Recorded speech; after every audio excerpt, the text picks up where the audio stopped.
За танд баярлалаа. Ямар ч байсан зөвхөн Freedom House-ийн индексийг бид нар тооцож болохгүй л дээ. Тэгээ Varieties of Democracy гэд маш олон зуун жилийн одоо датан дээр үндэслэж төлөв байдлыг тогтоодог. Монголынхын чинь бараг 1911 оноос хойших датан дээр суурилдаг гэж байгаа шүү дээ. Тэр энийг бол тооцож болохгүй. Энэ бол ерөөсөө буруу судалгаа гэж хэлж болохгүй л дээ, зөвлөхаар гişүн. Тэгэхээр энэ дэр би дашрамд бас хэлэхэд одоо нөгөө ингээд хүүхэд нүдэ тагалчаад би нуугдчихлаа гэдэг шиг жоохон тааруу гарсан дүнтэй индексээ энэ бидэнд хамаагүй хичээд гайгүй гарсныгаа одоо баярлаа тэрэндээ дулдуудаад инээд алдаад яваад иж болохгүй. Мэдээж тэр видемийн индекс бол маш нарийн гардаг. Асар олон шалгуур маш нарийн экспертүүдийн одоо үзэлгээр гэх юм уу тогтоогддог юм байгаа. Тэгэхээр энийг бол бүр тооцохоор барах уу тооцох ёстой гэдгийг бол таныг бол би ойлгож байгаа юм байна гэж ойлголоо. Баярлалаа. За тэгээд гадаадын хөрөнгө оруулалт Монгол Улсын засгийн газрын үрийн үртэй холбоотой нэг зүйлийг асууя гэж бодлоо л да. Одоо жишээлбэл засгийн газрын үр гэхэд сүүлийн 10 жилд бол бараг 2.2 дахин өссөн байна. Хамгийн сүүлд засгийн газрын гадаад үр 8.3 тэрбум доллар байна.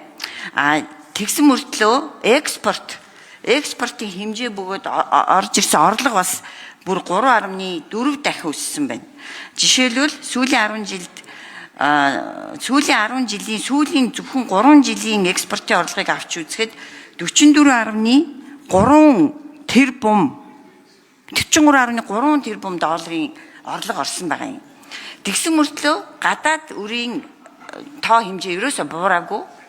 Тэгэхээр энийг та юутай холбож үзэж гин вэ? Нөгөө төсөв нь томроо төсвөө тэлээд тэгээд энийгээ одоо төсвийн алдагдлыг нөхөх гэж дандаа ингээд гадаад зээл тусламж аваад байсан байж таарах нь уу? Тэгэхээр та энэ гадаад үрийн бөгөөд дотоодын нийт бүтээгдэхүүнд эзлэх энэ үрийн хэмжээг ер нь бууруулъя гэж бодож байгаа юу гэж боддог вэ энэ дээр? Одоо бол 25 онд бол 55% байхаар тогтсон юм байна. За хуулиар бол тааз нь бол 60 байгаа. Тэр энийг өшөө бүр 40-оос доош оруулах ийм бодлогыг та баримтлах уу? За хоёрдугаар гадаадын хөрөнгө оруулалттай холбоотой. Жилд бол манайх нэг 2-4 тэрбум орж ирд юм байна. За энэ нь бол бас дотоодын нийт бүтээгдэхүүний нэг 10-аас 20%. Тэгэхээр эргээд эсэргээрээ энэ одоо гадаадын хөрөнгө оруулалтаа нэмэх 40-оос дээшээ оруулах. Нөгөө гадаад зээлээ 40-оос доошоо оруулах. Буюу аль болох энэ одоо хөрөнгө оруулалтаа санхүүжилтээ ийм эрүүл маягаар цаашаа хийж явах.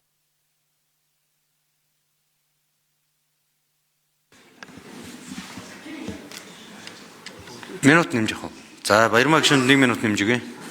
Тэгэхээр гадаадын хөрөнгө оруулалтын одоо дотоодын нийт бүтээгдэхүүнд эзлэх хувийг нэмэх тийшээ та явах уу? Эсвэргээрээ нөгөө гадаад үрийн хэмжээг бууруулах чиглэл рүү явах уу? 3-дугаар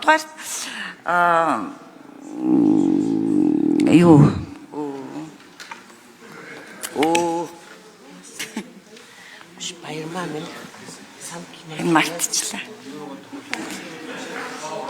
Priority гэдэг. Нээлттэй нөө. За хариулт өгье. За яг уу. Нэр дэвшигч. За ер нь ардчлалын индексийг бол шалгаруулдаг Economic Intelligence Unit, за Bertelsmann, Freedom House, Variety of Democracies гэдэг ийм олон хэмжигдэхүүнүүд ийм индексүүд байгаа. Гэтэ ямар индекс байх нь гол биш, хамгийн гол нь байгаа зөв болж өвчнөө эмчлэгтэн л энэ индексийг ашиглах нь зүйтэй гэж бодож байна. За хөрөнгө оруулалт өрийн харьцааны хувьд бол тантай мэдээж санал нэг байна. Энэ үр ашигтай гадаадын хөрөнгө оруулалт бол хүүгүй манай энэ хэмжлэг үзүүлэлтөнд төсөвт эзэлж байгаа хүүгийн зарлаа тооцох хэрэгтэй байгаа юм л та. Тийм учраас хүүгийн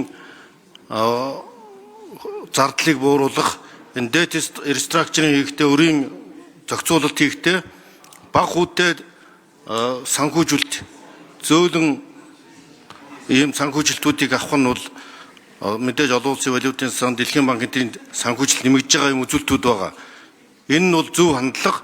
Ер нь номинал дүнгээрээ нэмэгдэж байгаа боловч дотоодын нийт бүтээгдэхүүнд харьцуулсан харьцаа дахин буурж байгаа 41.8% болсон санаж байна.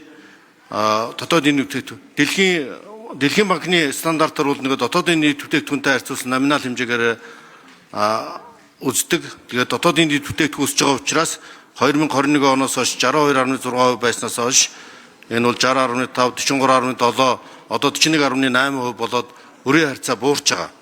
Энэ дотроо бас нэг чухал зүйлийг онцлог хэлмээр байна. Их хурлын дараа хэлж байгаа Давид Монгол банкны хятадын swap-ийн өрийн 1 тэрбум долларыг бол төрж, барагдуулж энэ өрийн хүн нөхцөлтэй зээлүүдийг, өндөр хүүтэй зээлүүдийг бол эргүүлэн төлөх чиглэлийг бариад за мэдээж хямд бага их усүртэй хөнгөлтөө зээлийг илүү болох замаар одоо шийдж ирсэн. Хөрөнгө оруулалт өрийн зохистой харьцааг барихад дотоодын нийт бүтээгдэхүүний 60% сэтрүүлэхгүйгээр өрийн удирдлагын хуулигаа мөрдөх, өндөр өгөөжтэй үйлдвэрлэл нэмэгдүүлэх салбарт хөрөнгө оруулалт оруулах, богино хугацаатай өндөр өртөгтэй зээл, өрийн санхүүжилт, бондын санхүүжилтээс зайлсхийх, өрийн ил тайланг одоо тогтмол нийтэлж явах юм бодлого бол олон улсын жижиг ийм жишээ баримталж ажиллах ёстой. Тийм учраас одоо тантай зарчмын санал нэг байна. Дотоодын нийт бүтээгдэхүүнтэй харьцааг 60%-аас доогуур байлгах одоо 41.8% байгаа. Гадаад дотоодын өрийн баталгаатай зээл төсөлд хяналт эрсдлийн үнэлгээг байнга хийж явах, өрийн дарамтыг жигдлэх, бондын өрийн дарамтыг жигдлэх ийм зайлшгүй шаардлагуудыг энэ бүхэн маань эцсийн дүндээ валютын нөөцийн бодлоготой уйлдах ёстой, экспортын бодлоготойгоо уйлдах ёстой. Ингэж бид өрийн хямралд орохгүй байх ийм чиг шугамыг гаргаж ирнэ. Түүнээс биш ер нь манай өрийн удирдлагын асуудлыг улсын хурлд хэлэлцэж гадаад дотоод өрийн харьцааг бол 60%-аас доош барихаар бондын дарамтыг жигдлэхээр энэ өрийн удирдлагын тухай стратегийг баталсан юм билээ.